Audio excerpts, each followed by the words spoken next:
most honored to have them with us. First we have Buckie Leach.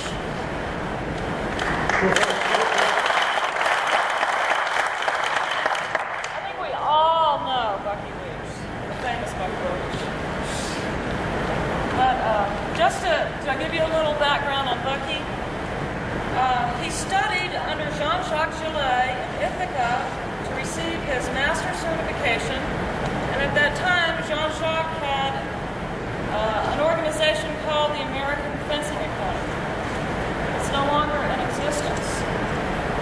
So Buckie was one of the fortunate ones who got to study under Jean-Jacques Gillet and receive that certification. Buckie has been coaching for 15 years, and he has a club. I think you've all heard of it, the Rochester Fencing Club, which he started about 15 years ago. One of the most successful clubs in this country.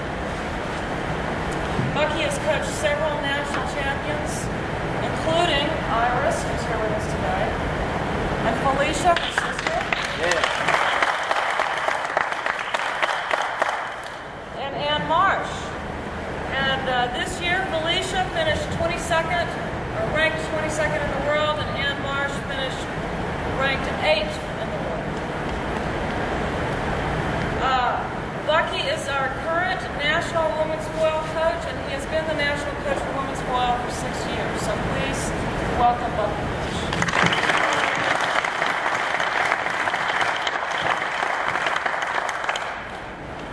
His assistant today is Iris Zimmerman, and Iris is 16 years old. She started fencing when she was 6. And there's some of you have seen this, there's an article about Iris in the Olympian magazine, which is laying around all over the place, so if you see it,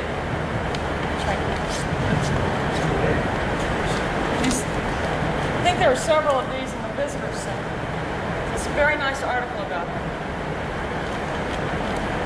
Iris, in 1996, was the under-19 national champion in the United States. And this year, she was the Women's Open national champion. In 1995, she was the under-17 world champion. And guess what? She did it again this year. She's been 2-time world champion. Also this year, she finished 2nd in the under-20 world championships, and she won the under-20 World Cup. She was a member, or she is a member of the U.S. 97 World Team that took 5th place in the team event. Iris has a GPA of 4.0.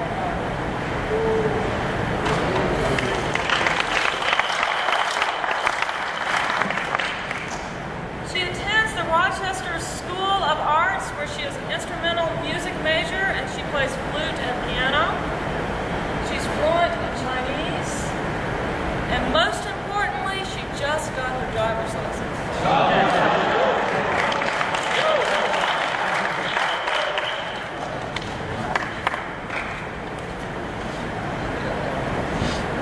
Okay, I'm going to talk about a couple different things today. I know a lot of you are, like a lot of you here for épée, so I'm going to try to talk a little bit about coaching, and then also do a little bit of a lesson with Iris to kind of give you an idea of the type of work that she does and the type of work we do with the rest of the women's national team. I figured it would be interesting to hear maybe the process I took in order to become a coach, or to learn what I learned. I went to the American Fencing Academy. It was a 2-year program and taught basic structure for giving lessons, gave us the opportunity to give lessons to fencers with the Cornell University team. It's a little like the Coaches College, because the Coaches College gives you a basic structure also, and then you have an opportunity after that to expand on it a little bit. And that's what I did. After I graduated from the academy, I felt like I needed to expand my knowledge a little. The way I started to do that was to start watching lessons, start going to national competitions and watch everybody give lessons. I think that would be the best way to learn. I would watch how they gave lessons, how the fencers fenced, And I spent an awful lot of time videotaping people's lessons also. Sometimes I'd be sitting and watching lessons, and friends of mine would come up and say, what are you watching that lesson for? It's like all crazy stuff. And I'd say, well, it's a lot of crazy stuff, but every once in a while you'd see all sorts of different things happening that you said, oh, I don't like that, but then maybe every once in a while you catch one thing. You go, hey, that's a good action. I can use that. I can apply that to in my teaching. So it was a value for me to watch anybody that I could give a lesson, how they interacted with their athletes, and just the different actions that they did. After I did that in the States for a while, I started going to international competitions, and when we would have an international tournament here, whether it was foil, FA saber, whichever weapon it was, I would do the same thing. And when I watched the lessons with the Europeans, I would try to watch the lesson and then watch the person fence and see how they applied what they were learning in their lesson, to see if there was some correlation between what the coach was doing in the lesson and what the athlete was doing in the bout. That gave me a lot of insights to what was valuable to work on. And then I would watch country to country to see where the similarities were between each country. Every country has a different technique and different application of tactics. It's coming a little closer than it used to be, but it's still very different. But there are certain things from country to country that are consistent. The acceleration of the action to the target, the acceleration of the point to the target at the end of an action, the precision with a point, the use of mobility, the change of direction, those things were consistent. Everybody did it the same. Everybody taught things differently, different hand positions, different times of extension, different ways of extension. Everything varied quite a lot, but there were some things that were consistent. So I figured the things that were consistent were the things that I needed to use. Okay? Those were, if everybody was doing it, probably those were the things that would be effective. Sometimes I go off on tangents, so if I kind of like veer off every once in a while, kind of just bear with me. One of the things I did was, after I had done all of that, I came back to Rochester and I said, what experiences do I have as an athlete and a coach? I started out in modern pentathlon, so I have a little bit of history in swimming and running. I said, well, if I could apply some of the same things to fencing that were applied to swimming and running, since swimming and running were very strong sports in the United States, maybe I could make my fencers very strong.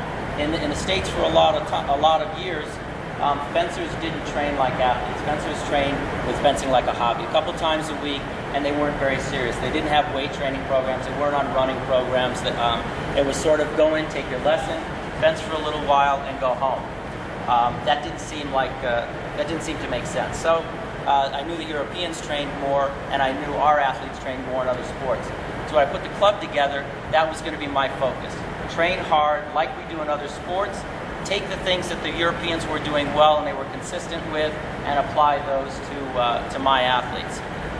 When I did that, there was a lot of resistance. So people were kind of surprised or taken aback by the amount of time I asked my athletes and the age that we began. We started kids at 6, 7 years old. Part of the reason we started them so young was we had to grab those kids before they got interested in soccer or some other sport. If you don't get them early enough, they're doing something else and they can't commit much time to your sport. So we had to get them early. And then I pushed them hard. We trained probably 3 hours a day, five times a week. Now, as a swimmer, that didn't seem like much to me. Because when I swam, we were swimming a couple hours in the morning, a couple hours in the afternoon, and then we would have some dry land workout. And 3 hours, 5 times a week was nothing. So I thought it would be okay. But other fencing coaches said, "Whoa, that's way too much. You can't do that with your athletes." And I found that you could. As everybody said, American American fencers aren't committed enough. Well, if you give them some direction and give them the idea that they can succeed, then they will do those things.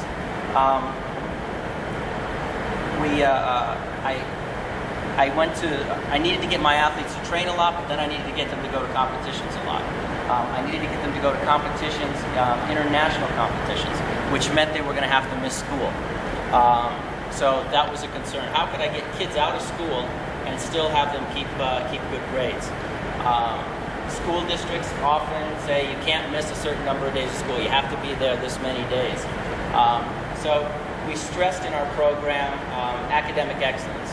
The stronger they were as students, the more chance the teachers would allow them to miss days of school. Even though the districts would say you can only miss 3 days of school, 10 days of school, I don't know how many it is, the teachers have a little flexibility, and the school had some flexibility to allow people to miss school. So I just made sure their grades were high, or either that or I just got lucky and got really smart kids. But we just made sure that they kept their grades up, and the teachers were confident in us. When Felicia's sister began, I went in and talked to all of the teachers. We got all the teachers together, said, I'm interested in Felicia's education. I want her to succeed, but I also want her to succeed as an athlete. And they said, well, that's good. How can we work together? So it worked out very well. Felicia and Iris have missed sometimes 30 to 40 days of school in a year, but they're still able to maintain the grade average. Now, I may not say a lot for our school system, but they're still able to do that. And next, I had been reading, because I've been fencing for a while. I read captains' reports and team managers' reports from world championship after world championship, and everyone said Americans we're not going to be able to succeed because we're not professionals, we don't have enough money, we don't have coaches, we don't have committed athletes. A whole bunch of reasons why we couldn't succeed. I said, well, I have to look at those reasons and see how I could take care of those, because if I let any of those reasons stop me, or any of those reasons actually be true, then I wasn't going to succeed. Because if I thought American coaches aren't as good, I'm not as good, I'm never going to make it. Or if I thought we didn't have enough money, I wouldn't go anywhere, because we don't have enough money. But if you believe that too much, it just sets you up to fail. It's an interesting thing about American coaches. European coaches, at this time, European coaches are better. Okay, they're better because they have schools, they have training programs, they have everything they need to get better. But they're not better because they're European. They're better because they have programs that they work in to learn to be coaches. They strive to discover everything they can about their sport, and they work like professionals in their sport. So it's not because they're Europeans that they're better, because we're as smart as anybody else. If you've been to Europe, you've seen their bathrooms, toilet, their phone systems. We do things better than they can. So I figured we could do the same thing in fencing. Same with our athletes. It's not that they're European athletes, it's that they have some advantages. So we just have to give our athletes those advantages. And when I started to do all of those things, the athletes began to succeed. For a long time, I would send athletes to competitions in Europe, to training camps in Europe, to get a little bit more experience. As our athletes got better, I didn't need to send them to training camps as often. Iris didn't have to go to Europe for training camps too much because she was able to fence with Felicia and Marsh, our top fencers, who gave her the same level of competition that she would have gotten was she in Europe. And in fact, it was kind of interesting that Felicia spent a year in Germany because I thought it would be worthwhile for her to get that experience. And when she made the finals one year at the Senior World Championships, and there was kind of a feeling that it was because Felicia had spent this year in Europe that she was able to succeed at the junior level or the senior level. Well, the next year, Iris came at 14 years old, fencing the Under-17 World Championships, and she won. And nobody had seen her before. She hadn't been to Europe once or twice, but just for a competition. And she won, and they started thinking, well, maybe it's not us. Maybe they are doing a good job. Maybe they are capable. Maybe their fencers can compete with us. So that was a good moment for us. One of an interesting thing that had happened in one of the World Cup competitions, I wanted to get the Romanian national team to come to Rochester to fence, to train with our athletes to help improve them. The Romanian coach didn't speak English, so I had Wes Glon do the translating for me. Now, the Romanian coach, when I finally got to him, it was kind of late at night after the tournament, so he was a little bit drunk. But I said to him, I want to have you come to the States and work with our fencers. And he said, why? I said, well, because I want our fencers to get better. We need some competitive experience. I said, well, why? I couldn't understand why he kept asking me why, and I know it wasn't because he was drunk, but so he said, well, we want to compete on the international level. We want to be able to fence with you, and he said, you can't do that, and I'm like, why?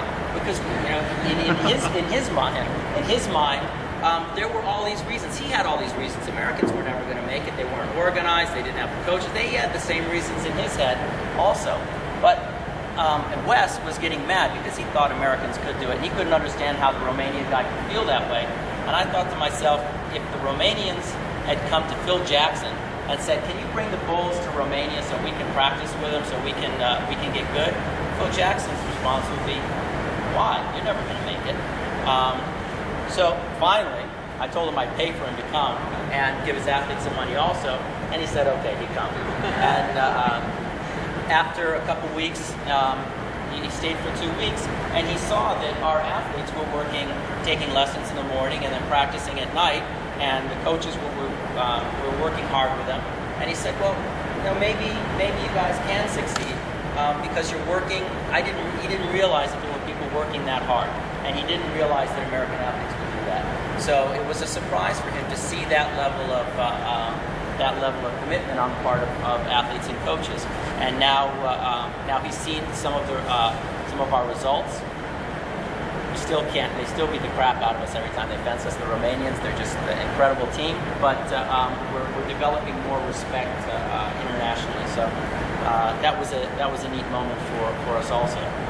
One thing he did comment on was that he could never coach in the United States because he would come into the club in the morning, and I would be like taking the garbage out or sweeping the club or doing something like that. And then he would work a little bit. He'd go out, have a drink, eat lunch. That was a problem too because he couldn't find restaurants that he could get both a cigarette and a beer at the same time. He had some trouble with that. But he came back at night, and after our session with the national team, then I would have to work with the little kids, and at the end we'd have to close up and I'd pick up stuff. And he said, I could never do this. I would never work in the States because he said in Romania, I work 2 hours in the morning or 2 hours at night. I have 6 students, and that's all he needs to do. And that was his whole job. So he was like, American. It's crazy. We have a harder road to accomplish what we want. We have to do all the jobs in the club. It's a difficult process for us to be able to make people champions, but we can do it if we have if you have the drive, you have the desire. It's a realistic possibility. Iris, Felicia, Ann are all examples of that being a possibility. And now with more coaches going out working with kids, more coaches with a better education, then we have that potential. Okay. I'm going to do a lesson with Iris. I'm going to go through a variety of different things that we do. Some of the things may be different than what you do here. Some of them may be similar. I'll explain a little bit as I go through the lesson, but it would be best probably to, if you would like to ask some questions, to wait till I'm done with the whole lesson, because I can kind of veer off a lot and never get through the whole lesson. After that, you can ask me some questions about the program, about Iris, and then I'll give you a chance and you can ask Iris some questions if you're interested in how it feels to be in the program or how it's felt to be fencing on an international level. Iris will be glad to answer those. Okay?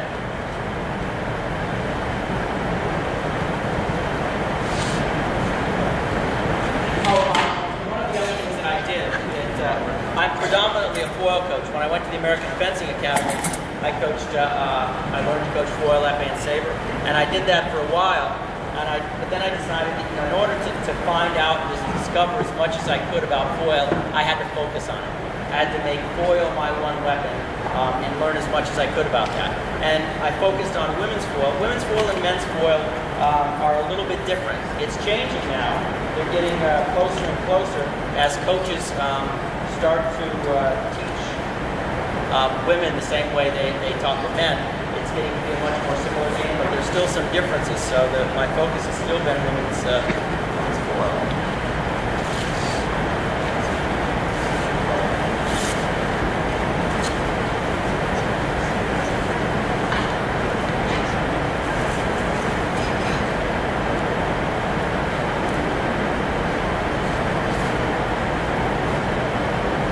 She passed her driver's test the first time too, so it wasn't like after 3 tries. And when she called me to tell me about it, she seemed more excited than when she won the 17th World.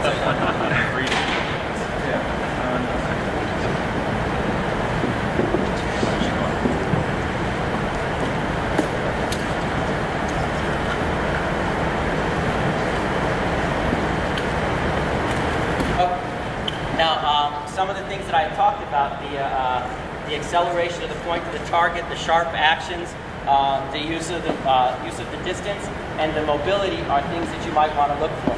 Also, Iris is a pretty modern foil fencer.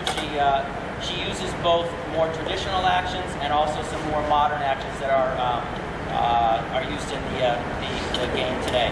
So I'll mix in a little bit of both so you can see she's able to really apply either one. She's a little bit better at the more modern stuff though.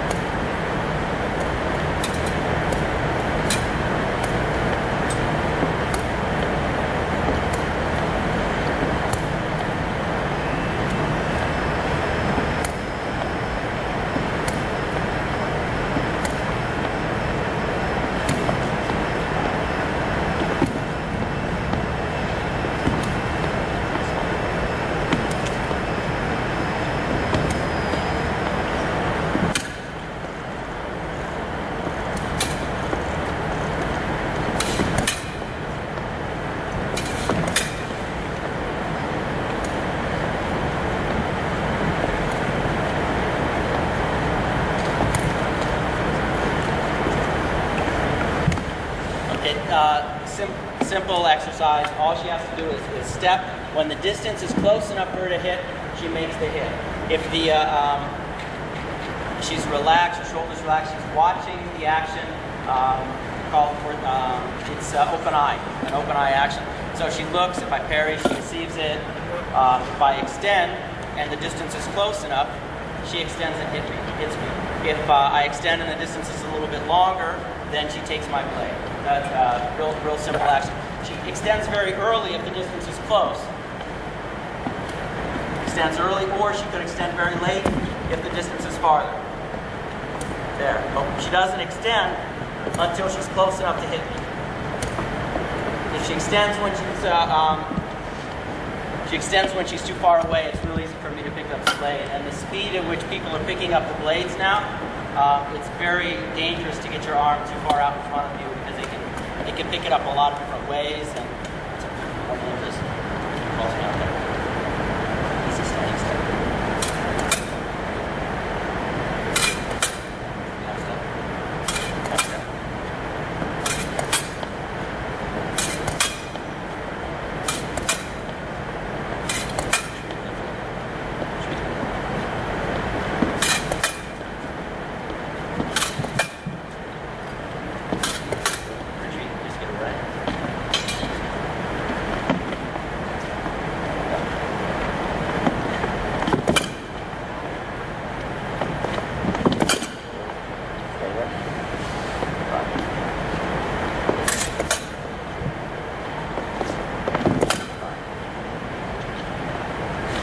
Okay, so simple. She wants to. People fencing want to try to draw, counterattack, and then finish their action. I start my action. She does a small false counterattack, and then parries and repos. So her options are to the false counterattack, parry, and repos. She does the half step in so that I see the distance being close enough for me to hit. Most fencers now fencing, and you're looking to see the distance close. You want to see the moment that you attack. Iris's job is to give me the moment to attack. And when she gives me the moment, she can either parry or she can get away from me and then take advantage of that. Now, the one thing she would add into that afterwards. Get away. Yeah, do 4 plus 5.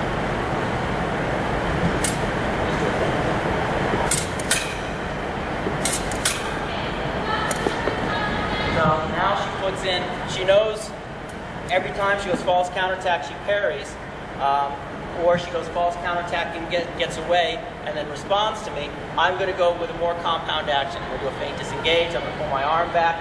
She knows now she can go in and she can counterattack and get away because my arm's back. So she goes in a pattern. She sets something up for her opponent. First time, false counterattack, parry. Next time, maybe false counterattack, run away and respond. And then next time, false counterattack, hit and get away because the person's not prepared to finish. Okay. If her sister were doing this drill, that's the way she would do it. For Iris, Iris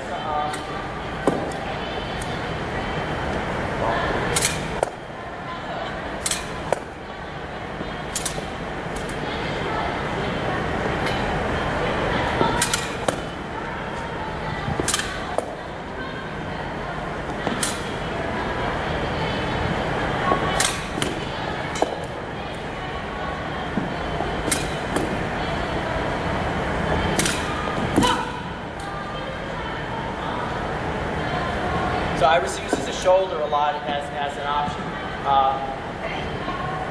Women's fencing. Right now, women tend to lunge a little bit deeper, a little longer than the men. Their upper bodies go forward a little bit more. So as a defensive action, the hit to the shoulder is very effective. Now, she's going to mix that with hits to the chest. Not always going to be to the shoulder, sometimes chest, sometimes shoulder.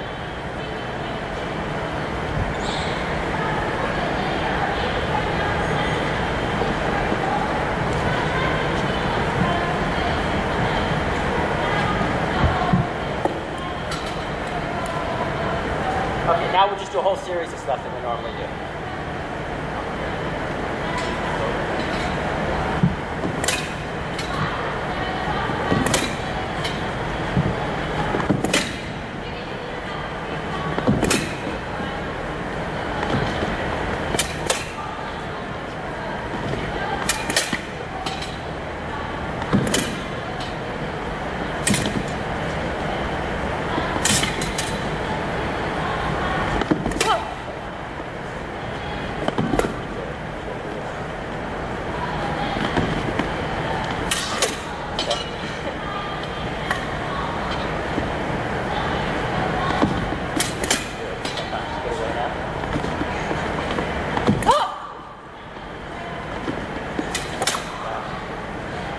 So the same idea, she's starting, everything starts with an open eye action.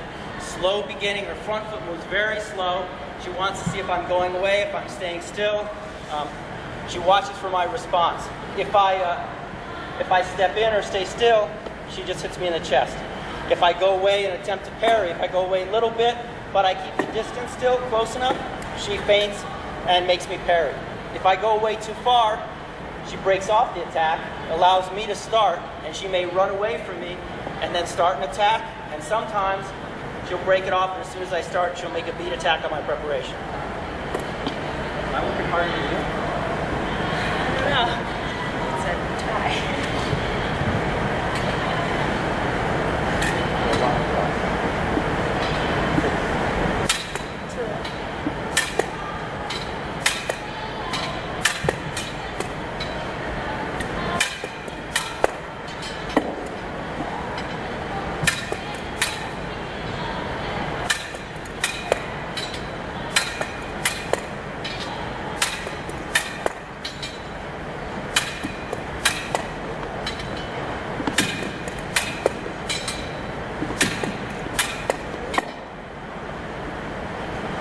Sometimes we do drills, just repetition of an action. Increase your hand speed, increase your tip speed. It's premeditated. Just stay there, do that repetition of stuff just to get better and better at it.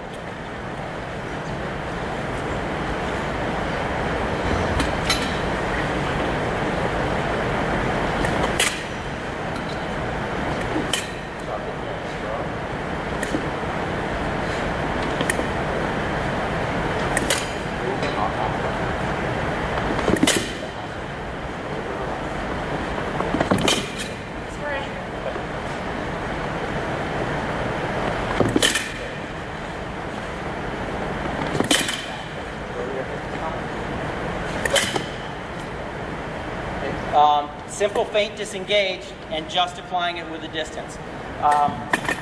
She uses a half step very well. She wants to draw me towards her to start her attack. I'm not going to start, or I'm going to be more cautious if she stays still. If I try to start in advance and she doesn't go back, I'm not going to do anything. So she uses a half step to draw me forward and then takes advantage of that right away. Now, it works okay if I stop.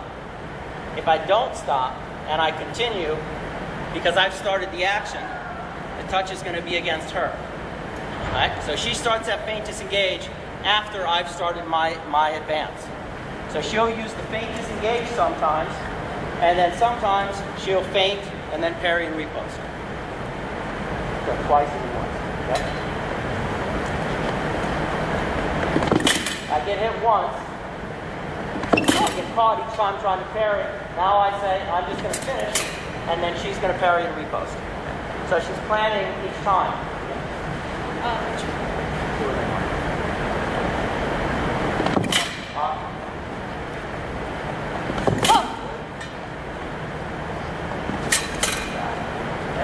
She's doing a feint disengage, so I figure I'll just go straight and hit her while she's trying to go around my blade. She makes the parry and repost.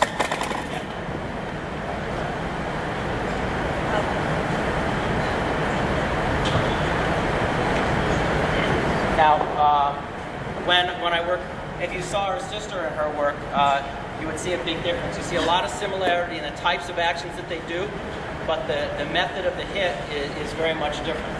For Iris, rather than doing this feint disengage action like this, which is pretty capable of doing because whenever we start somebody, we start them with this point actions more often. The actions to the shoulder and stuff come a little bit later. And for Iris, a similar application of this action would be like this. This would be more normal for her in a bout.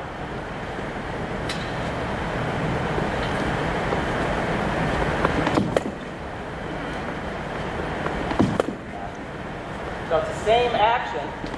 That's it. She's doing the same thing with her back foot to draw me, and then she makes the change of direction. Or she could do it from high line and wait to hit.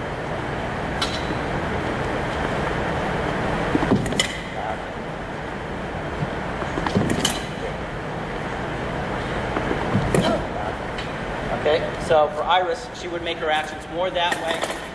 Another fencer might make them more with a point. Exact same action, no different in the timing, just a little bit different in the way the hit comes.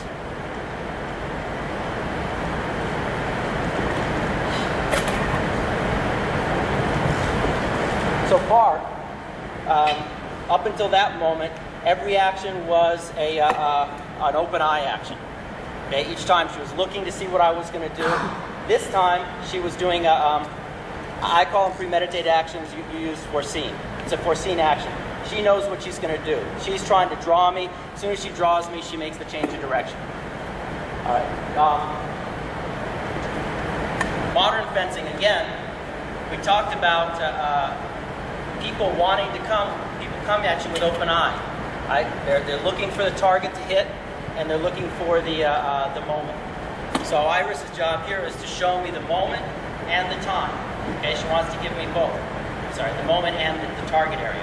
Because she can limit me to one particular moment and one target area. She can parry, it's no problem. It's easy to deal with. So let's say Iris has a very good counter six. Okay, her counter six works. We'll do that. Like from low line or from there, counter six to the shoulder. It's a fast, sharp action for her. Okay? So most people know that that's what's going to happen when they're fencing with her. She's going to make a little bit of preparation to draw me into an attack. Step, short step, short, yeah. And then I'm going to, nothing, just step. Then I'm going to start my attack. No. I'm going to start my attack and then you start away. And then show me the moment. Bump, she's going to, and that's it. Okay, so she's going to move a little bit, show me the moment that I'm going to finish. Or she doesn't show me a moment at all. Nothing at all. Just move. Nothing. I don't know when. I can't attack. I'm not close enough, and I don't have a time to attack. Okay, that time she gave me the time, and she gave me the target. That's it.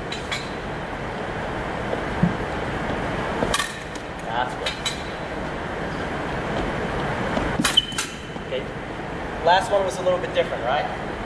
First times I was coming at her slower, looking for something. She showed me the target area, and then the time and parry we posted. Next time I came at her a little faster, I forced the action. I forced her to do it. It looks a little different. So highline is same thing, 8 and 9. Pressure. That's it. Good. So I'm looking, same thing. I'm coming forward looking. I see the moment, and then I go to make the hit. And when I see the moment, I go to the hit. She parries and reposts. Her other option here.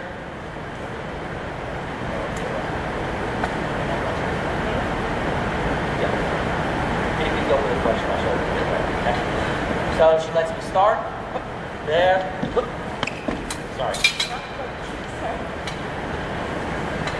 I have to go stronger. I start there. She gets away. The moment that she gets away, and then she starts her attack. Do it with a dance line. Huh? Your favorite colors. 8 and false action. Go in. Just get away and then go with a dance launch my shoulder. That's it. That time she just made the false action to get me to finish. When I finished, she got away and then responded to me.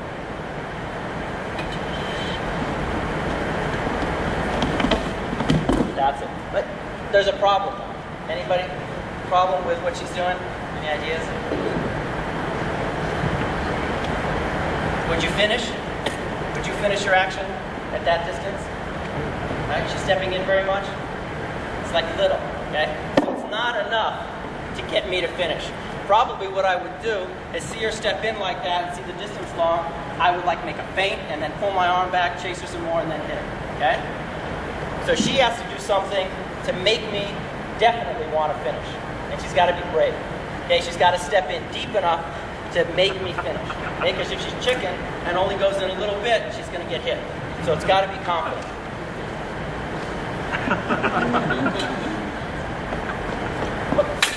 Yeah. But she's got to be brave enough to step in and then get away instead of going to the parry. Because the parry, that's easy.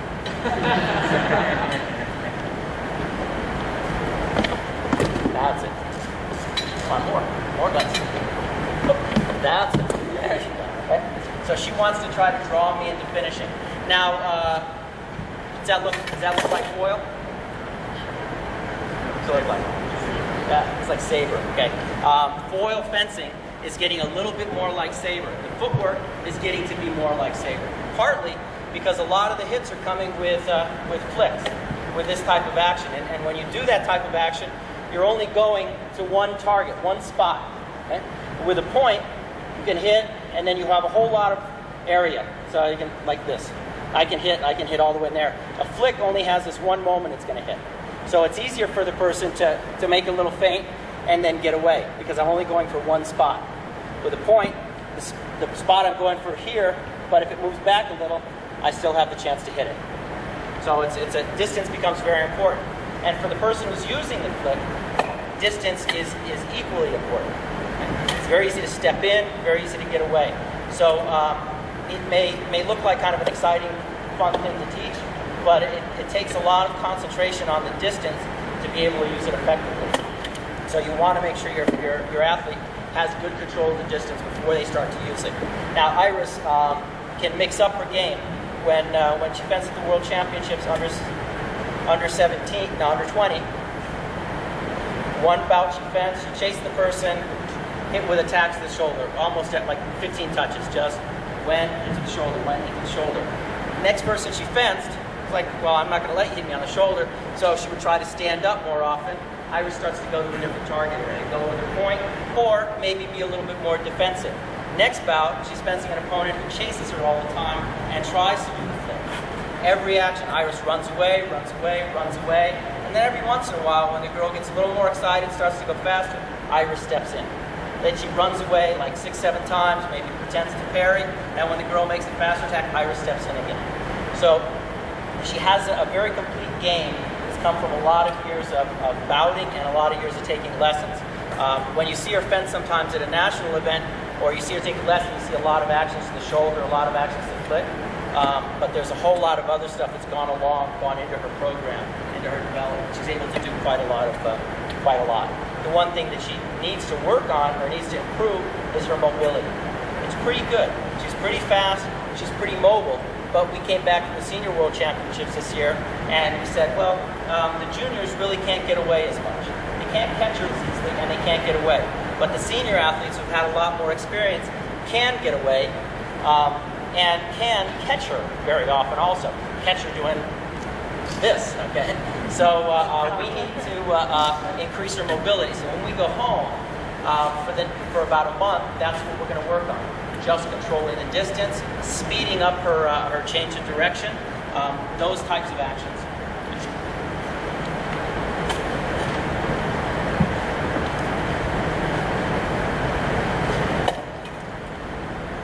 Okay, so there's a variety of different actions that she does. Then sometimes there's just repetition, controlling the distance, doing whatever action feels correct at the moment. So just deal with it. No, well, not one, two.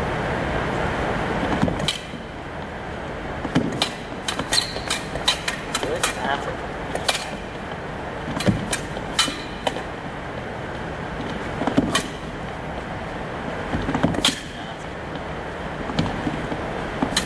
That's it.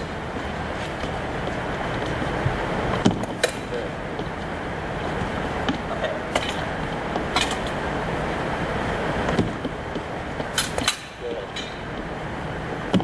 Good. Low line. Easy. Pressure advance. Nice and relaxed.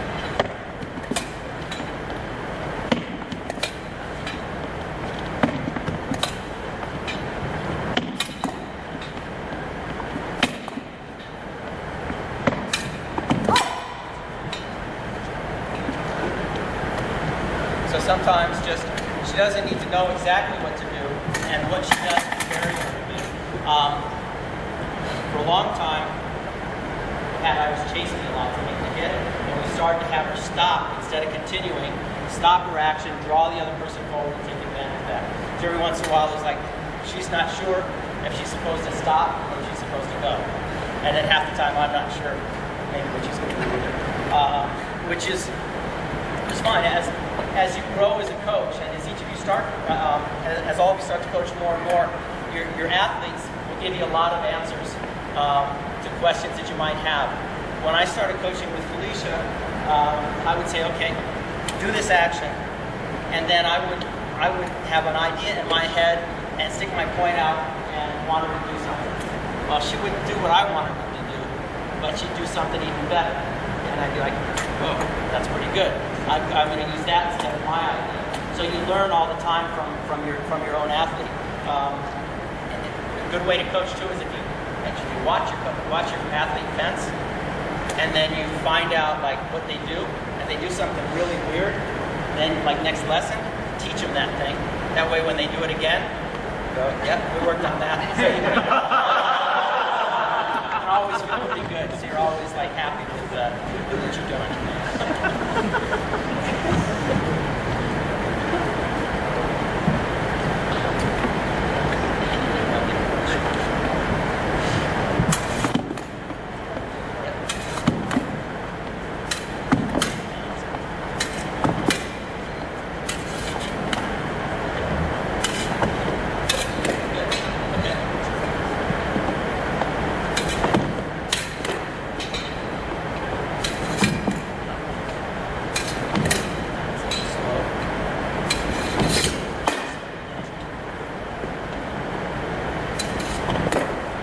Time she steps, she's looking for what her action's going to be. That's it.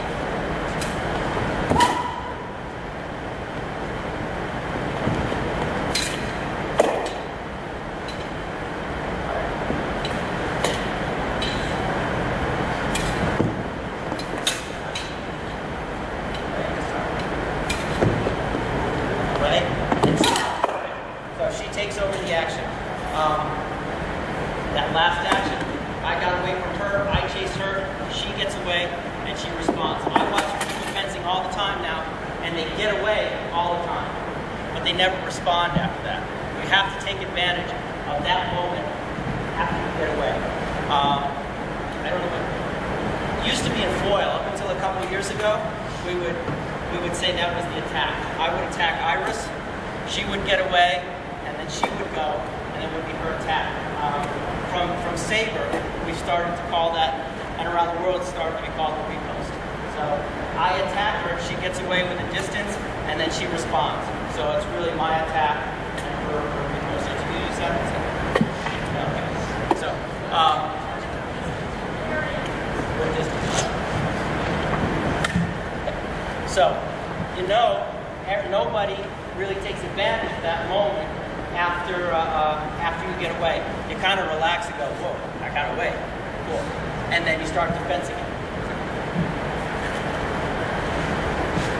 You can push me, and then you just run away once, then push me, and then away. No anticipation. Okay? Half step back up. Push me first. So she pushes me, I get away. Do it again.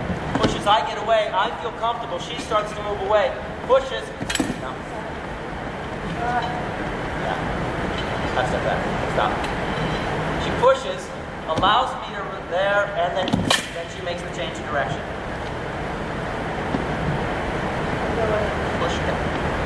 Push. Now she's making me feel comfortable.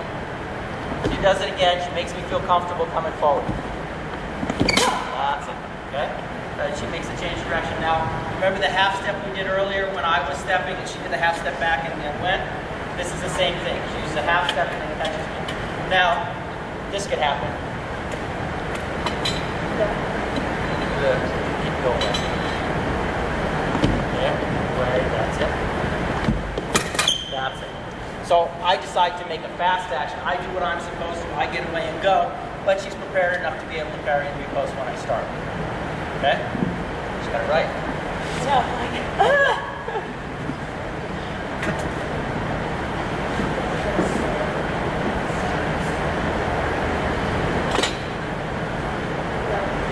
Okay.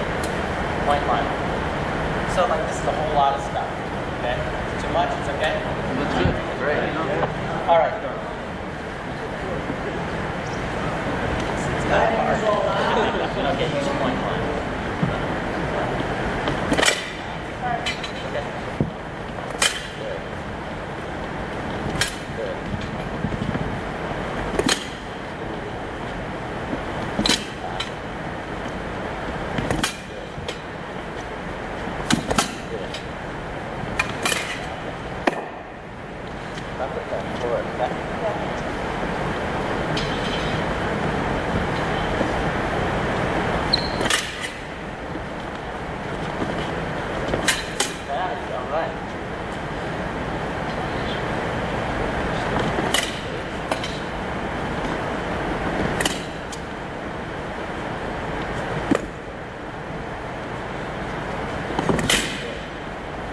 So now you can also see the acceleration of the point towards the target.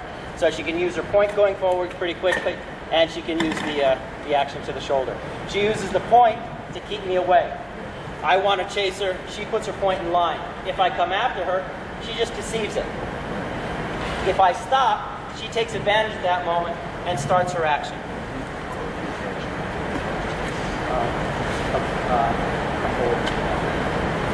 There.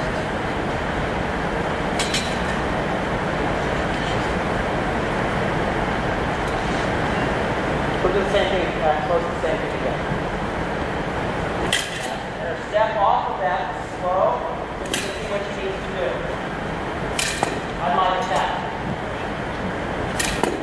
Yes, you're going to carry more. Offensive action.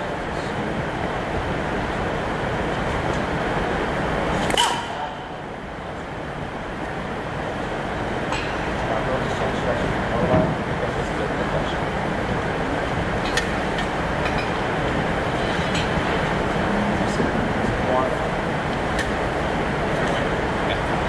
Just tempting. Okay, low line. Nice and relaxed. Spencer's making a lot of preparations, not doing anything, but coming forward quickly, making some good point.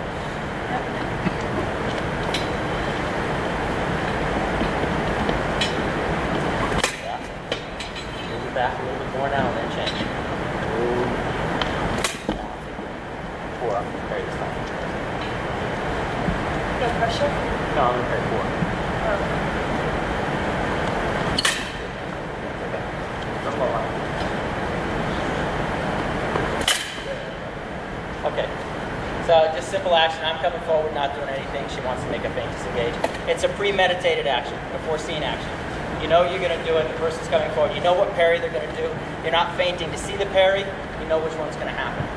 Okay. Well, let's talk about parries and riposts a little bit, and then we'll finish.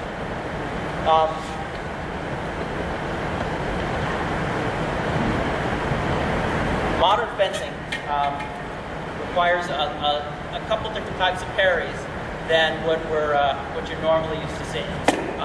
Your parries, some small, or about this size. In modern fencing, again, with this action with a flick and the distance coming so fast, it forces you a lot of times to make a parry a little bit wider.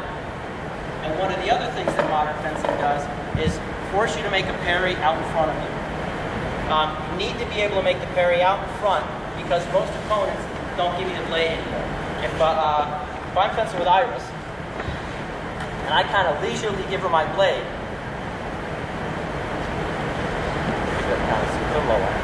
so I'm coming forward, I'm not paying attention to what I'm doing. She can pick it up pretty quickly. I don't know if she's going to go 4 or 6, but she can pick it up before I can deceive it. So I want to be a little more careful. I don't want my blade to go out that far when I bring it up. So I'm going to keep it back a little farther. Because I keep it back a little further, she has to reach out to take my blade. So we work a lot on parries out in front and then the riposte. Okay, 7, out in front. Okay, there, relax your shoulders. Out in front, and then that. Okay, now it doesn't seem like much of a parry. All it is really is she's going to hit her blade, she's going to hit my blade with her blade. That's all. It's she's not parrying the target, she's not defending the target. All she's doing is parrying the blade. She's giving the director, yeah. You almost say that this is really like practically a counterattack to the parry tempo? It's a similar tempo, but it's still a parry riposte. Yeah. Okay, so it's a beat parry out in front, but you don't necessarily need to deflect the blade from the target. All it is to show the referee that you're going to hit the blade, that you're taking over the action. Nobody's going to get killed here, so I don't need to keep her from hitting me completely. Now, one of the other things she does is after she makes this parry, she either makes a riposte out in front if I'm coming forward quickly, or she's going to make the riposte by pulling back a little bit because I'm looking for the blade. Now, she's going to do this parry when I'm accelerating towards her. So, it's simple. She makes a step in to draw my attack. Short step. Now, yeah, go ahead. Short step to draw my attack. Now, my attack is a very typical one. It's feint, pull my arm back, and then go. Okay? So, slowly, she goes, as soon as she steps, I start there, and I'm there. Now, what she's going to do is do a parry way out in front of her so she can pick up my blade that's coming way back here. 7 in front. So, in. That's it. So I'm accelerating, and she's able to pick it up. I can't stop myself because I've made the feint, I've started my step, she started to move back. There, okay? And she picks it up and I run into it. Okay? Nothing I can do. Now, if I try to defend myself, she's going to do this. She's going to do the same thing, but without the blade this time, or with a blade. That's it. So I tried to get her blade, but it came out of the way, and then she hit me on the back. There. Okay. So she picks it up out in front. Now, what is this going to allow her to do the next action? You could answer if you have an idea. What's the next action? What's the choices for her in the next action? Stop to do a counterattack. Because what am I going to do? I'm going to pull my arm back even more. I'm like, damn, I had my arm back here, and she still hit my blade.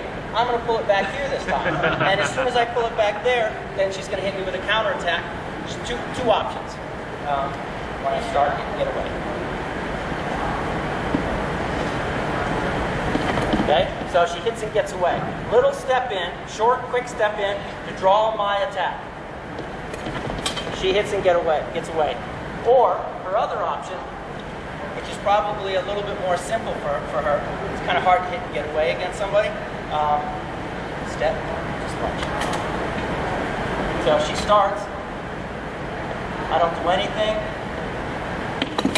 That's it. She just comes straight into me, and she catches me. Okay? So one time she gets the parry. That's it. I'm like, okay, gotta get my arm back further because she picked it up. And as I'm pulling it back, she makes the action, she hits. The only problem is that if I hit her, it's my touch. So you gotta go in close enough and strong enough to make sure that the other person doesn't hit you. So she's gonna mix the actions that way. But that parry out in front is important.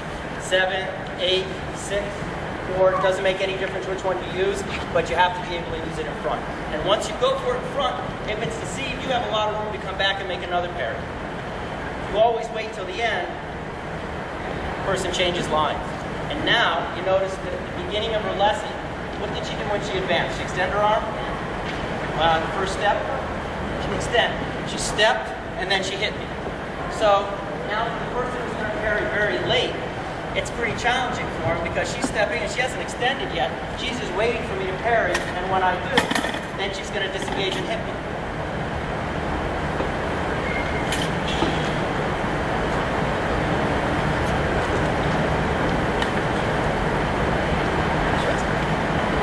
So the first action she was doing, step, and then slow. All right, okay, that's fine. I parried kind of late. She stepped, she was close enough to hit me, and she hit me. All right, so she's looking. She could even go with advanced lunge and not extend until right at the end. All right at the end, or keep the foot up. That's it, right at the end when that parry's going to come. So I need to do something to make her finish. And make her extend her arm a little earlier. What would that be? You guys got to answer, huh? I could do the counterattack, which was the second action we did in this lesson, where she did the false counterattack. So I would have to do this. She starts, there, and then I parry her close. Okay? And she knows that.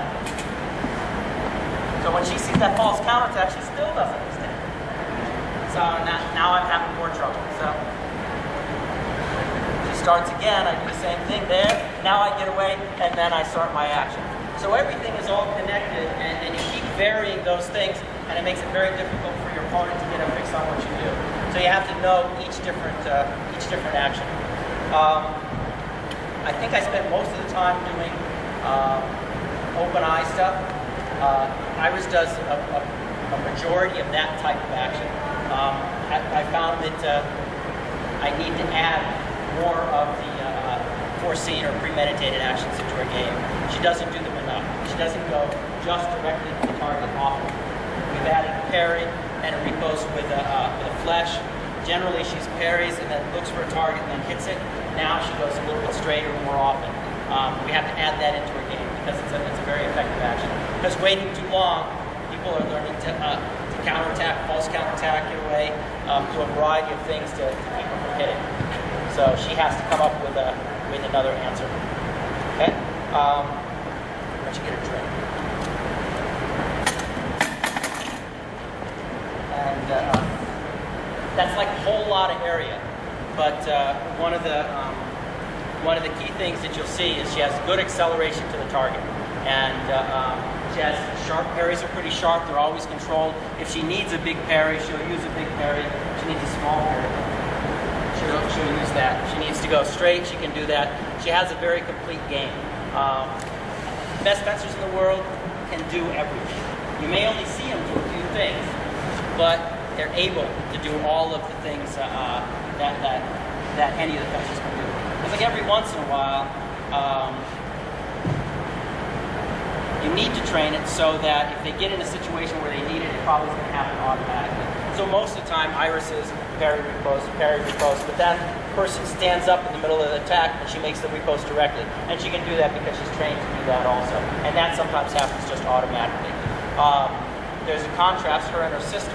Iris will go more immediately to the parry and repose, compound repose like by coupe.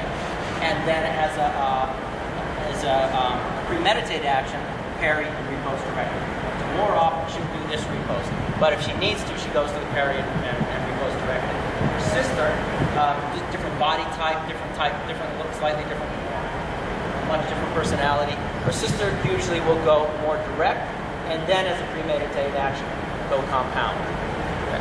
So it varies. So everybody, all your athletes are going to be a little bit different things that you might work on with them. One of the things you might notice too, Iris's guard position is it's a little bit out, tip is out of the way. We wanted to do that to make it so that the other person couldn't get a hold of her blade. Makes it hard for them to take it. And also, when they start attacking her, the blade comes very quickly from way out there to way in there. And it's a pretty big surprise when you see the point out there and all of a sudden it's like on your chest. So it catches you by surprise a lot. So okay, if you have any questions. How do you teach that acceleration? You just hope the kid has it. He asked how you teach the acceleration. How the acceleration is done.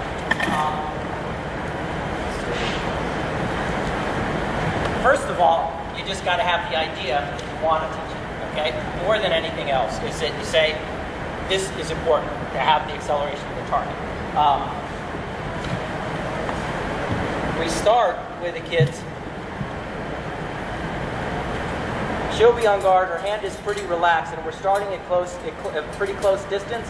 Now she needs to get her point onto my target as quickly as she can. As soon as I release the blade, there's no time in her mind between when her point is here and when her point is here.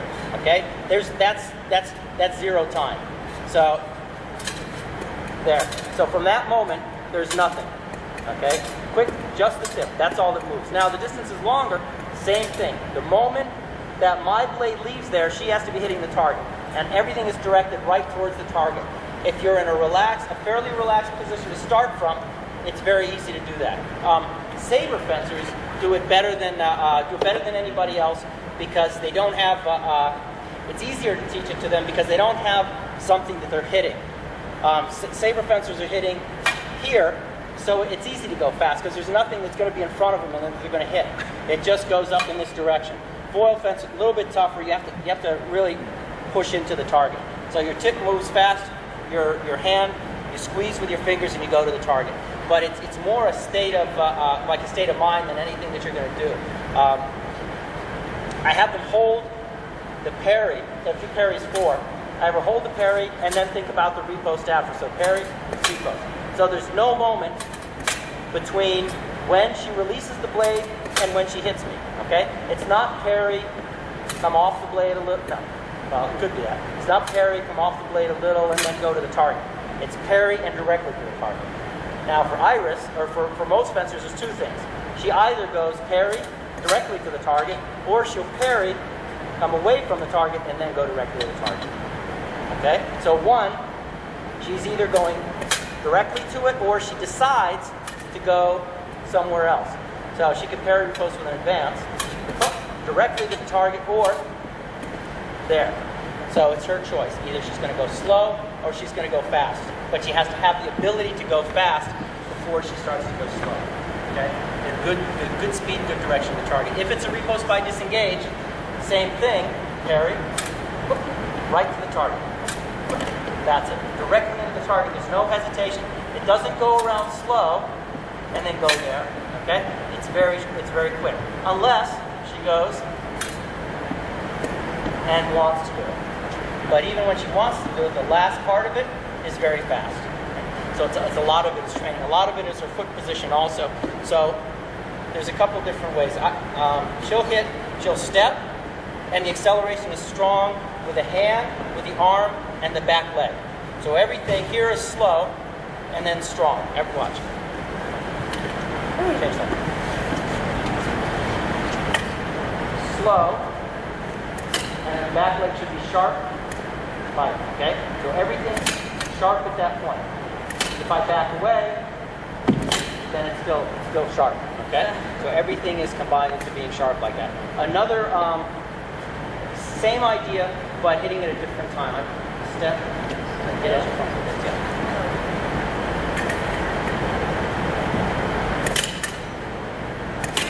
that's a little bit different. The acceleration is coming just a little bit earlier, before her front foot hits the ground or as her front foot hits the ground.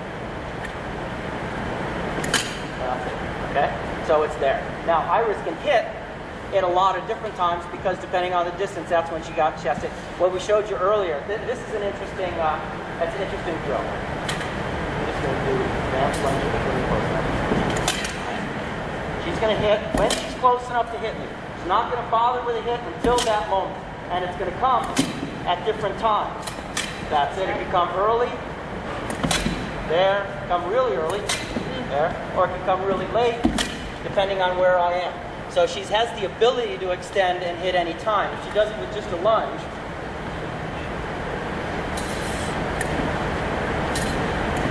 early hit.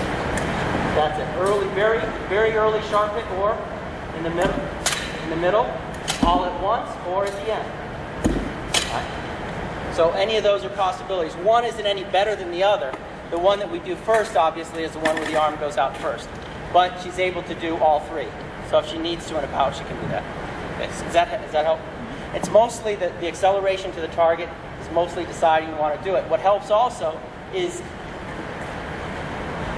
sometimes you're at a competition. And you have a coach that you like, that you see has that sort of acceleration of the target. Go over there, take your student over, and you give a lesson like right on the strip next to him. Okay? And you just do the same thing, something really similar to it, and see if you can kind of start to simulate that feeling so you get to see what it feels like. When I first started going to Europe, I would give lessons with my fencers next to really fast European fencers. And I started to get the feeling of that speed, the speed of the hit, the speed of the movement, everything. And I would come home, because I really only had one real strong fencer at that point. And we would work, and I'd say, wow, we're really fast. And after like a couple months, I felt like I was still going really fast. I'd go back to Europe, and I'd get on guard next to them, and I'd be giving a lesson. And be like, geez, either they got faster, or I slowed down. Okay? So when I got away from it a little bit, I lost that. So you have to hopefully have more than one person who's fast so you can kind of push each other, or you have to kind of keep trying to give yourself that feeling. A lot of it comes from just being around that type of speed. You'll get it, and your fencer will get it because they feel it and they see it. And the same thing for you. Train yourself the same way.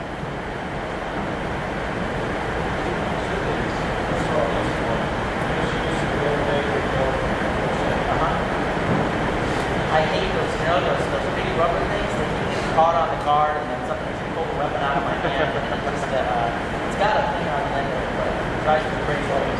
Pardon me? No. Of course, when I hit her with it, probably. It's not more than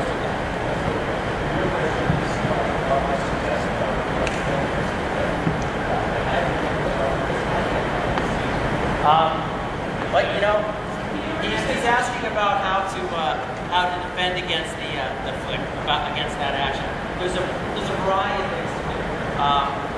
I thought originally that maybe you could step in and keep from getting hit, but I fenced with him a couple times, and after having talked and worked with him so long, I think I'd know that he couldn't step in, but I kept trying. I thought it would work, but just stepping in doesn't work. You have to have a plan. Remember we said about the flick? What's one of the most important things? It stops. It's in one spot. Okay? So distance is your solution to that. Okay? Mostly false in, a little action in, and then get away and then respond. It's very difficult to close the distance, especially if you're fencing somebody who's taller or has a good flick. Because you got if the distance closes on me as I'm doing this flick, I just extend it, and instead of hitting her on the shoulder, as the distance closes, I hit her back here. Okay, so closing the distance doesn't work as well. Opening the distance does it. But if you open the distance too much, they keep going. Right. So you have to be very precise with it. Give them the moment, get away, and then go. You can parry it also. When we said about false counterattack, parry goes. If somebody's flicking to your chest, a left-handed person coming this way, false in, and then strong parry. But your parry has to be very strong and bigger than what you would normally use. Iris's parry, just a 4 for a moment. parry 4, normal, is here. But if I'm left-handed, this is kind of small parry. If I'm left-handed attacker, she's going to go false counterattack, and then her parry is going to be strong and make sure that I don't hit. Not like that, but right around there. And it's going to be like a wall that goes across. So there's here and a wall right across. So it's a bigger parry than you would normally use, and then she's going to make the repost. Same to the shoulder. If I make a feint here, she gives me the target. Now she knows I'm going to the shoulder. She can parry it, and she can repost. All right? So she has to make a pretty substantial parry. But, you know, if somebody's this close to you, and you're worried about, oh, if I make a big parry, I'm not going to be able to make another parry in case they deceive you.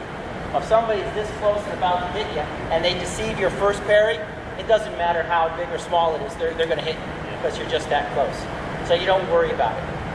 So you can use a combination of the two, the false counterattack and the parry and repost. False counterattack, get away, go. Or you can often enough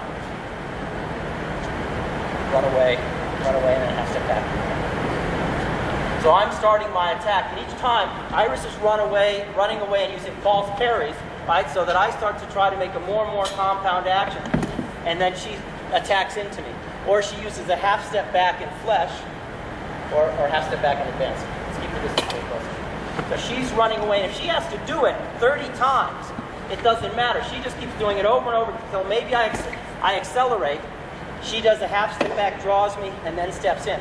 But she has to convince me that I need to finish at that end of the strip. Okay? She runs away, and I say to myself, okay, I got to chase her till she gets to the end of the strip, and then I'm going to hit her. And then once I'm assured I'm going to hit her down there, she does a half step back and steps in. Okay? Okay. Yeah, you said before about that you taught her to have a really high guard. Yeah. Even for people to take her blade. Is that something that you just trained for her own individual? Or do you see that as a big I did it with Iris just because I wanted to try it. It seemed like something. I watched the Italians were doing it, and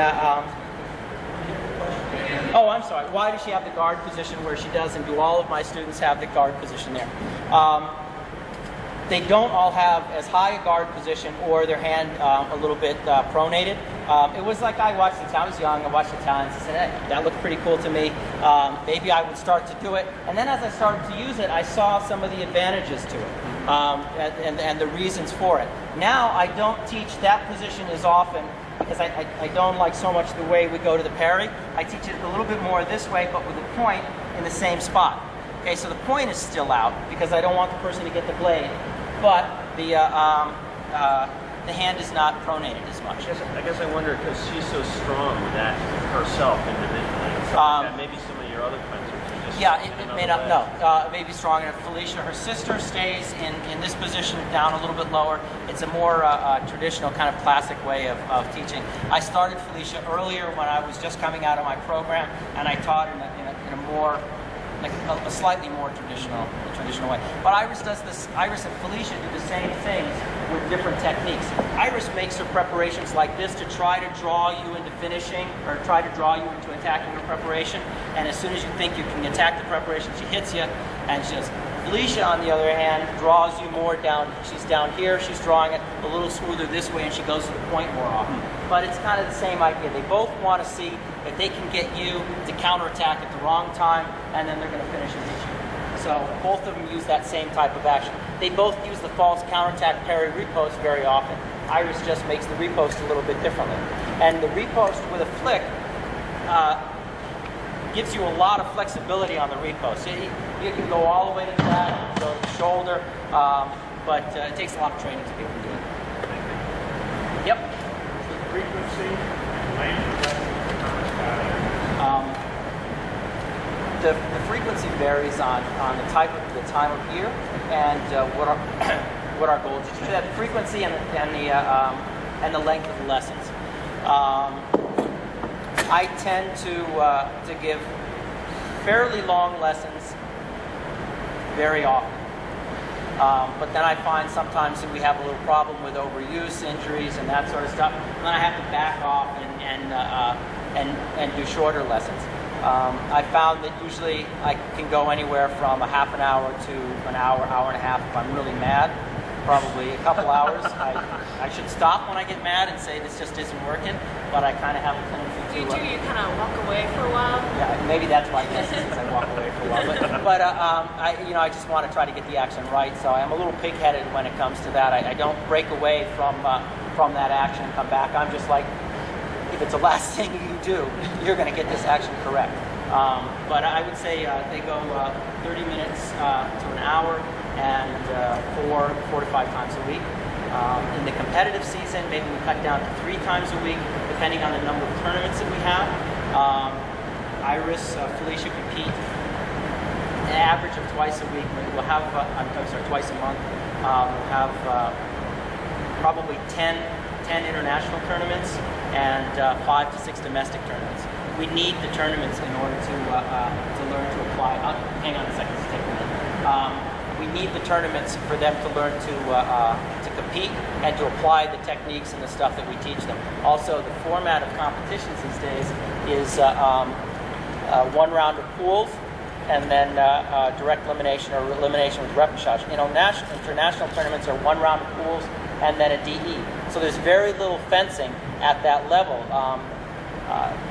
It's interesting, the Germans used to practice on Tuesday, Wednesday, and Thursday. They had hard practices and a lot of bouts on those days. And then they fenced on most weekends. Their program was built almost around, a lot around lessons, but a lot around competition.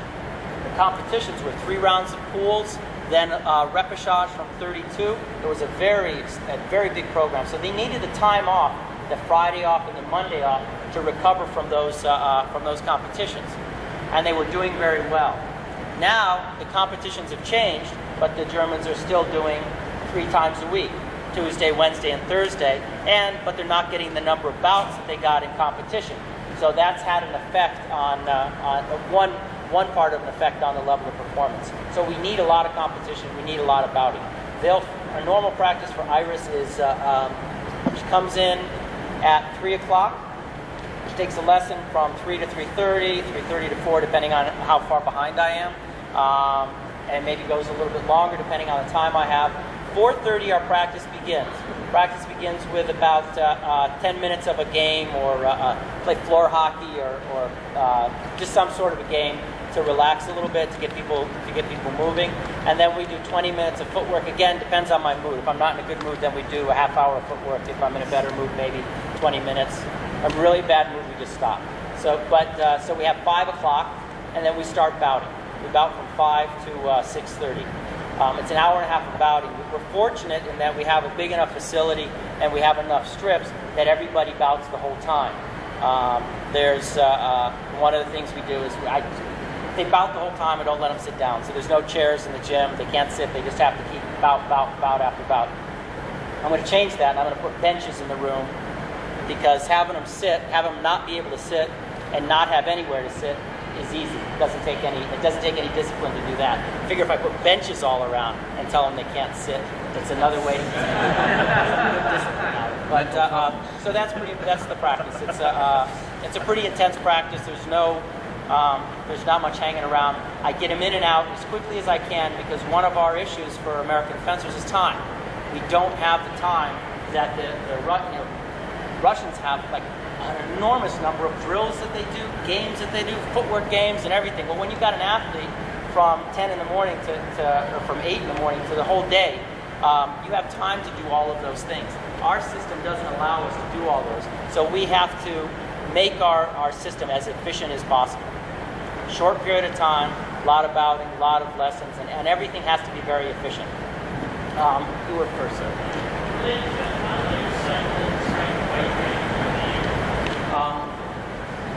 In the preseason, it varies. So there's a lot of variables. A lot of them are age, length of time, fencing. We do the off season is the strength training, and then we'll also do plyometrics.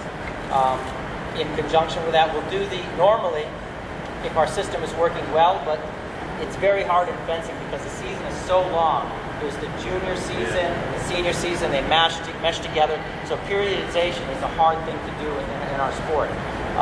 But we'll start out with a weight training program. When they're strong enough, then we'll add the plyometric program, or we'll slowly work into the plyometrics. Plyometrics are good, but it's very difficult to avoid having a problem. Okay, avoid shin splints, knee problems. So you have to be really careful with it. You have to start slowly, and you have to give, I think you've done some plyometric stuff here, you have to give the right amount of break. Otherwise, you really just screw yourself up, and your athlete can't do anything for the next 2 weeks. You have a real strong plyometric program for 2 weeks, and then after that, they can't do anything. So that's happened to me a couple of times. So we're a little bit more careful about that. But the weight training program, and the training program is a general fitness program. It's not that specific to fencing. We want the athletes to help a little bit with the left-right kind of imbalance. It's always going to be there. There's no way you're going to have a top-level athlete in the sport have the same strength on both sides. So we do a little bit of a general fitness program to deal with that, and then we do very fencing-specific activities to increase the strength for fencing actions. Because strength is specific. It's you can be very strong doing this, but or you can be very strong running, and you're not going to be very strong with your footwork. If you're a long-distance runner, it may not transfer to your footwork. It's very specific type stuff. So everything we do for fencing, we try to make it very specific. Also, because remember we talked about time. You only have your athletes for a short period of time, so you want to do that way. Also, the conditioning program, we try to do that, to make that fencing specific also, because conditioning, they're finding, is a little bit sport specific also. Like you run for a bus, you go out and run, and you're pretty tired. But I was to do a lesson here for quite a long time without getting tired. Her recovery rate might be, a runner's recovery rate might be better, but they're going to get tired doing this. So it's we do conditioning with footwork. And that way we accomplish two things. We don't have to send them somewhere else. They don't have to go run in the morning. It's all condensed into this little program. Ladies first. Good question. You said you had everyone routing like from maybe 5 to 6:30? 5 to 6:30. How many is everybody? It varies. Some days we'll have we're between 8 to 15 athletes bouting. If there are only 8, then they may bout around twice. Depends on whether you're doing 8 5-touch bouts or 15-touch bouts. So that will vary. You're saying you have like 5 strips? We actually have like 13 strips, but 7 for foil. So everybody's going. So in an hour and a half, we're going to get. You should get at least. Iris gets like 15. Would get 15 bouts. Her sister, who fences at an incredibly boring, slow pace, may only get 3 bouts sometimes, depending on what they are. So it varies a little bit. Yeah. I know, Iris, you must be very busy with school and home life and trying to pack fencing and competing and training in, but do you train and compete only, or is there some time when you work with the under 10s? Do you do any kind of instructional activity at all? Yes, we coaching little kids because I think it's important to, as you get better, to go back and work with the little kids, because I used to be little, and We're never little. Well, I was never little, but when I started off and I wasn't very good, I had Felicia fence me, or Mary Joy. I don't know if you remember her. She used to give me lessons. She was my first coach. So I think it's really important for them to work with the more experienced athletes and just interact with them more, so they get to know you and they're not uncomfortable around you, so they're able to ask you questions and just be more personal and friendly. It's worked well with the club. We've always had the older ones working with the younger ones. And the older ones have a pretty good time. Time commitment is difficult sometimes, so it's hard for them to do it, but it's nice. They seem to feel a pretty good responsibility to the club and seem very willing to do that. Yep.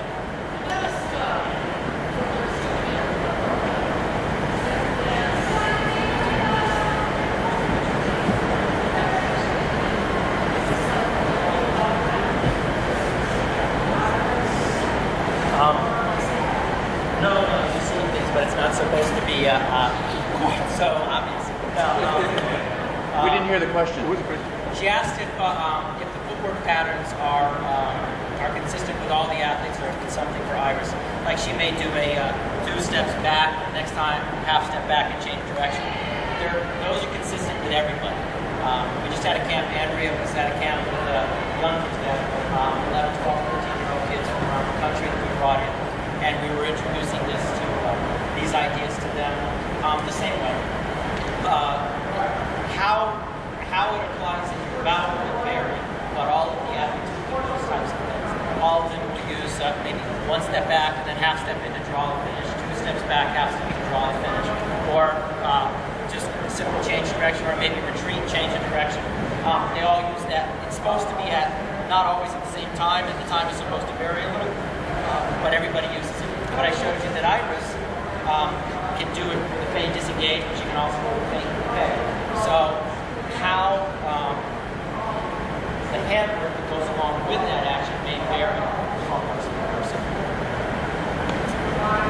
Yep. You guys are valued on that 5 Yeah. Is the focus of the bout to work on a specific action or try to do that? It varies. Some days we'll have the focus be just to bout, just to experiment, try different things. Some days the focus will be just to win. It'll be a cool sheet.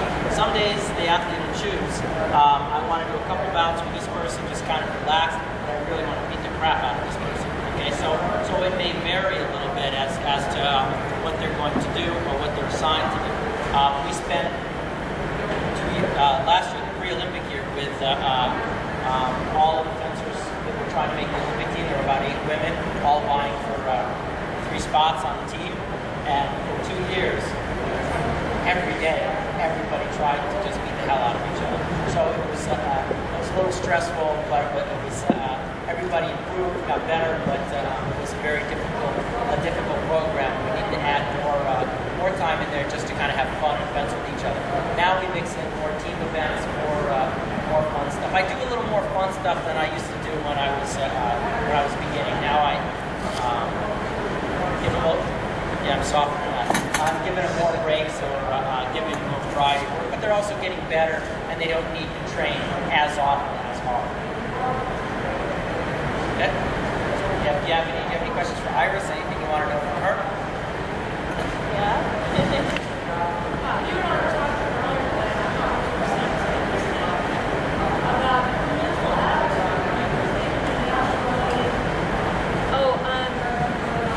I think Bucky talked about it too.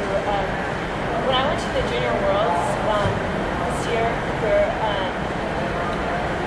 a few athletes that started their competition kind of defeating themselves. They're like, oh, World Championships. I mean, I can't. This guy from Kazakhstan, I just can't do it. I'm like, look, it doesn't matter where they're from or what their name is. When you put your mask on, you can't see their face and you can't see their name. So it's not important where they're from or who they are. I think it's important to go up there and do your best.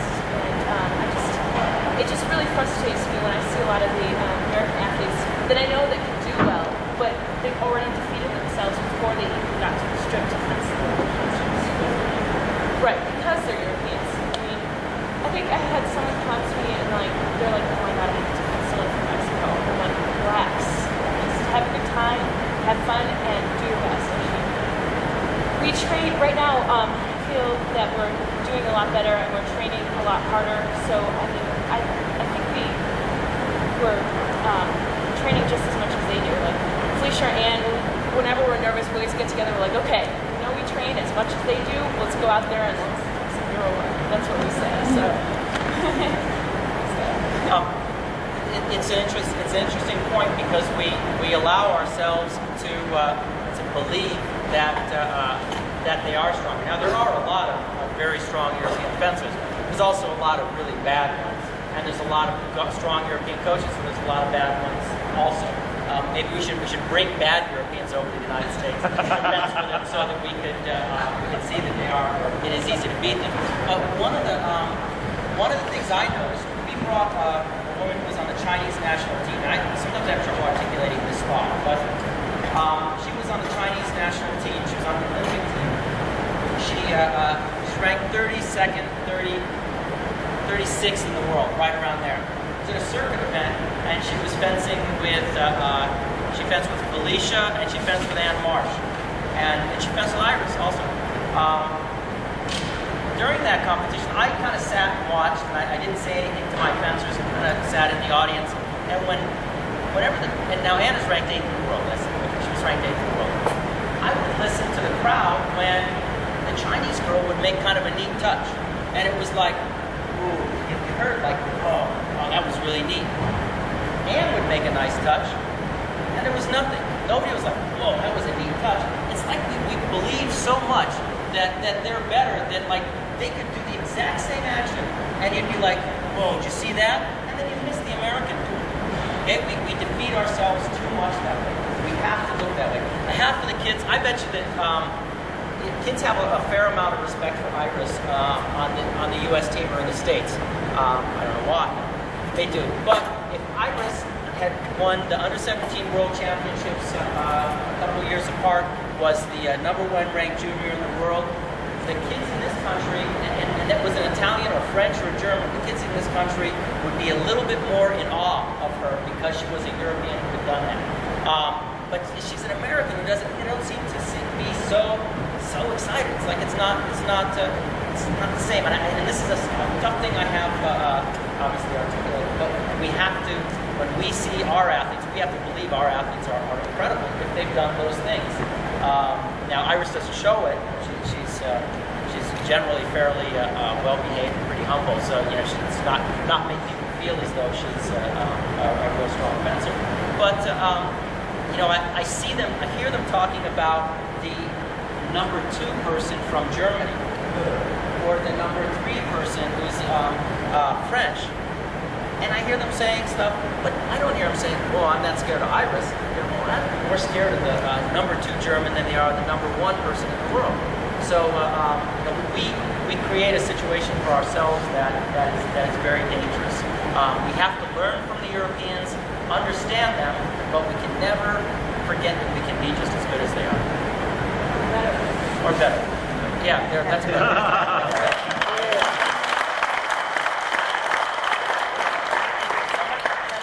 Someone else? You said that you won when you were 14. Uh-huh. What age do you push the kids versus let them be kids? Or what age do you start to push yourself? I've always, since the first day I started, I've always wanted to beat everyone that I fenced. But I think it depends on each athlete. I guess that's probably significant. He probably saw me do better at an earlier age, so then he started pushing me at an earlier age. Started to change my program. And for other athletes, they might do better later on, and then that's when they should push. So it's hard to say, now you should push at 12 exactly. It's not. It's different. There's two things you said. One is, does she have time to be a kid? Well, we go to a lot of tournaments. They train very hard. They spend a lot of their time doing this. But I tell you, sometimes for me, they get too much time. They have a great time in tournaments, okay? And they get to meet all different people.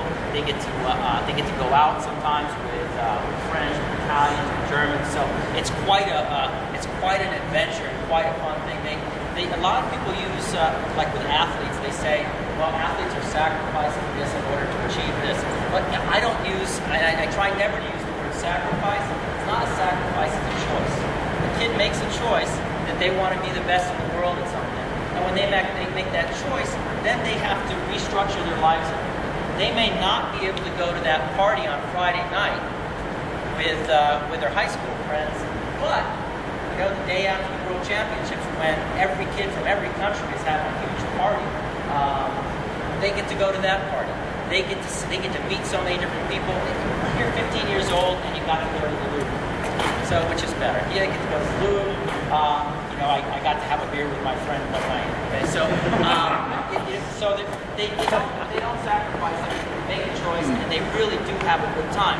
And it's a coach's responsibility to make sure that the athlete has a good time. The last thing I want to have happen to Iris or anybody is for them to burn out or get too tired of the sport to do it. Because my reputation, my life, my work, everything is tied up into something like into an athlete like this. So I want to make sure that they're going to be happy. If they're not happy, I have a problem. So it's my responsibility to do that. Now we start kids 6, 7 years old. I talked about that. We don't start to be very serious with them until they're maybe 9 or 10. In the United States, we have accomplished a lot with our athletes before they're very old. As American athletes, most of the American fencers are going to go on with careers. Very few of them choose fencing as their career and continue it until they're 35 years old. There's just not enough money to do it. And even if they did it and they got money until they were 35 years old, they're not earning another $3 million that's going to last them the rest of their lives. So they're going to have a career, and it's going to have to start earlier than a European. So we have to accomplish a lot in that early period of time.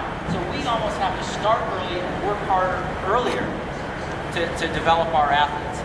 I was talking with Carla May today. We were talking about the floors, the certain age level from under 13, under 11, when you should start kids competing. For me, I start kids around 8, 9 years old. That's an okay time to start competing. The one thing that we have to be careful of is how we control the environment that they're competing in. I'm a very strong believer in coaches being able to coach during the bout. Junior, senior, cadet level competition. I think if a coach wants to stand there and just yell what that fencer needs to do, I think you should be able to do it. Because in Europe, it happens all the time. Our fencers need to learn to deal with it. But I feel very strongly that the referee is obligated to control the environment for under 10, under 12 in that age bracket. Because when you start to allow the coach or the parent to get too aggressive in those bouts, it creates a difficult environment for those fencers. It's already competitive. It doesn't need to be competitive and harsh. It only needs to be competitive. In the future, as they get a little more, then you can want to have that environment because they need to learn to compete in it. Because when they go to Europe, it's going to be a really harsh environment because fencing in the United States is sort of like an amateur thing. Coaches are kind of serious, but coaches in Europe, it's incredible how serious they are. Under 17 World Championships, first year I went to that, I thought, well, it's just the kids. It's under 17. Nobody's going to be all that serious about it, kind of relaxed. Well, I got there, and it was like the senior World Championships. Coaches didn't care if it was under 17, under 20. They worked. They wanted to win. It was an incredibly intense environment. So it's okay to start to have that environment come later. But I think in the beginning, the referees need to control that. Yeah.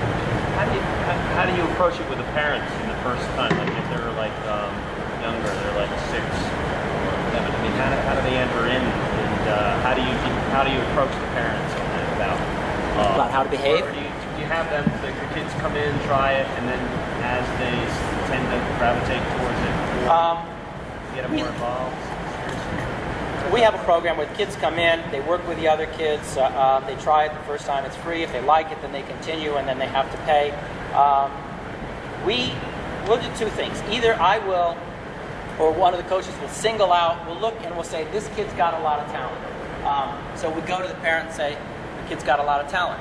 And they could be this good. Now, we have an advantage in the club that we've had athletes who have achieved pretty high level. So when we say it to the parent usually believes us and is kind of excited about it. Even the parents who are very low-key, non-competitive, as soon as their kid starts to win a couple times, then that changes all of a sudden. And they're not that kind of easygoing parent anymore. But we'll pick them out if they have potential. The other thing is if they have a desire. If they may not seem like they have potential, but they have desire. For me, the most important thing in an athlete is work ethic, more than anything else.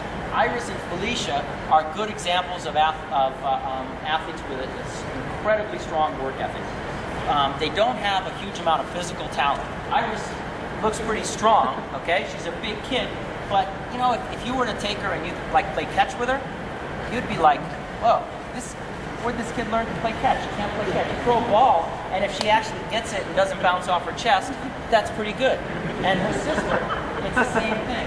So they work so hard. They trained so hard, worked so hard, wanted it so much that they were able to accomplish that. Yeah. Felicia is left-handed, but does with her right hand, and Iris is right hand, and she catches with her right hand. If I catch.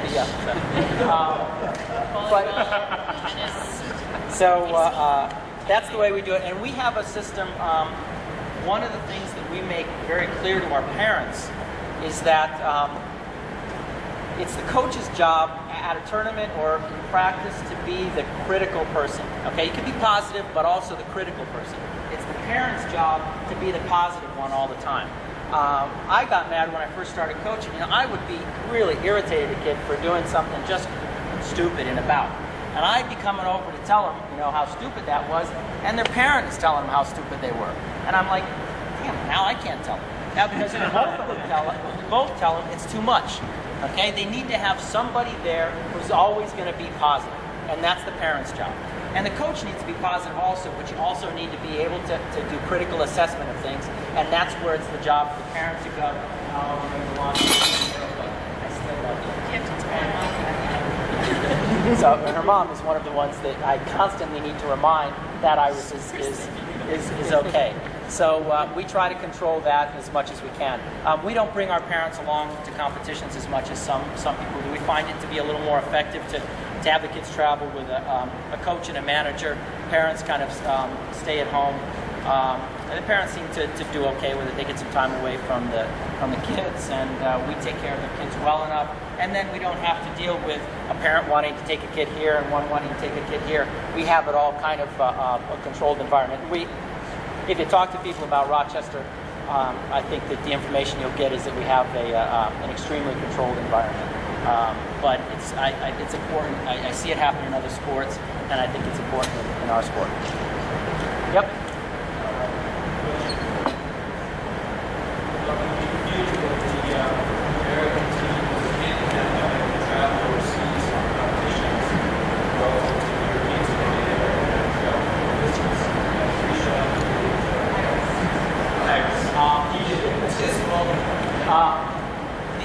It is a problem. It's a problem for us in two ways. One, jet lag. But it's the same as, remember when I said the athlete or the team captain said we didn't have the money, we didn't have the coaches? Well, we got to fly. We got no choice. So we have to say, okay, we're going to fly, but it doesn't matter. Okay, we still need to perform regardless of that flying. We have to put together a program that's going to make that work, find out when it's best to arrive for the tournament. I think I maybe need to start experimenting with melatonin, stuff like that, to see if that's an effective solution. But really, you have to deal with that. The thing that hurts more than anything else is that the European fencer who fences on Saturday and Sunday drives the competition on Friday, goes home on Sunday night. Now they can practice on Thursday, drive on Friday, come home Sunday night, practice on Monday or Tuesday. They've lost only 4 days of practice. And they've had 2 competitive days. For us, we have to leave on Wednesday. We probably don't practice on Wednesday because the plane leaves too early. We don't practice Wednesday, Thursday, Friday. We come home on Monday because we had to fence on Sunday. We can't practice on Tuesday because everybody's still tired. Now it's Wednesday. So we've missed that many more training days. And that's a problem. If they're training more than we are, then we have to solve that. How do we solve it? Maybe we don't take the vacation in the summertime. We have to work through the summer, work more hours that way. Because remember, we don't have time to work each day more hours, so we have to have a longer season. We don't take, my team doesn't take the number of breaks that the Europeans do and take the length of the break in the summer. We tend to work right through that.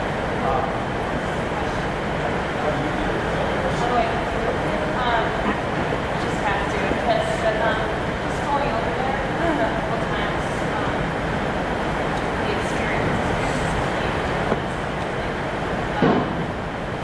I think that more times I go over against the computer, I go, but just have to deal with it. I think sometimes the desire to win is more than tired or jet lag.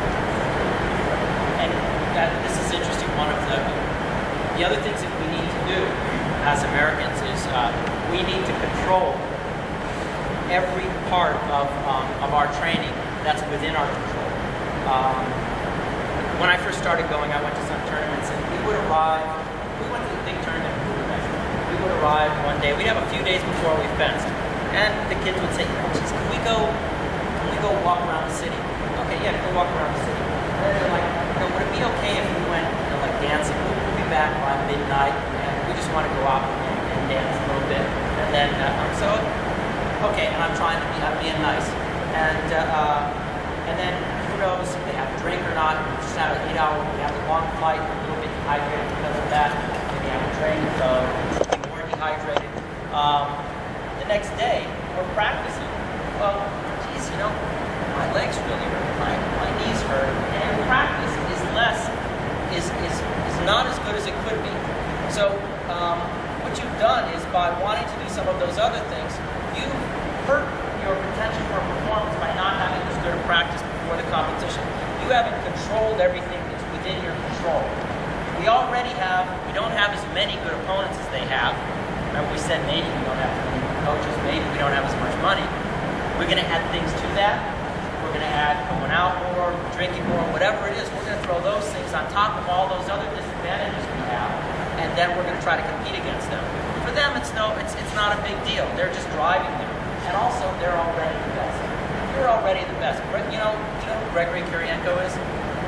He's like one of the #1 saber fencers in the world.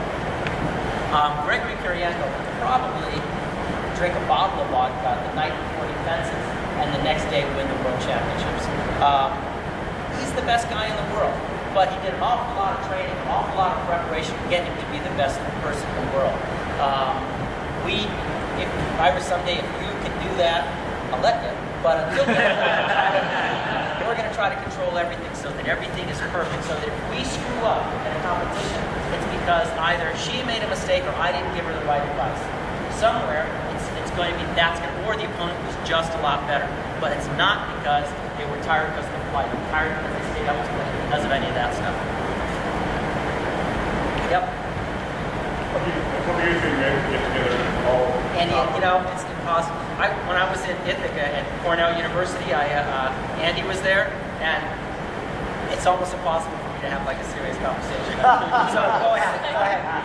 Absolutely, no one here understands that concept. It's true. I try to be respectful, but okay, fine. A couple years ago, you were able to get together top of in the country and train for a couple years. Some people that had great experience with that could be sure result. It's obviously a huge situation in this country to happen. In this country, also, we have obviously coaches all over the world who are out coaching in somewhat different ways. Do you guys work out to be a strength for us here, or is it giving it our way? To have coaches from obviously various people learning in various ways, but eventually get together and try to get a national team and train weapons. I thought about it a lot. We had a lot of the best fencers together for a period of time. One of the problems that I found after a couple of years of doing that was that people would have had two options. One is to say, Bucky's got all the best fencers in Rochester. I'm going to work my ass off and beat the crap out of him. Okay? The other is to say, Bucky's got all the best women's foil fencers in Rochester. Let him do it. I'm not going to bother working at it. Well, it seemed as though the one where they didn't work as hard at it, and that's affected us a little bit. So I'm thinking that it would be better to have a few pockets of very strong fencing with the opportunity for the athletes to get together and train with each other often meaning at each circuit event, a few times at camps during the year, international competitions, that type of thing. Because I think the environment might be a little bit too intense with all of the best ones there all at the same time. And also it kind of stifled a little bit of the development of women's foil fencing to an extent. So I think it's better off the way it is now with a few different pockets.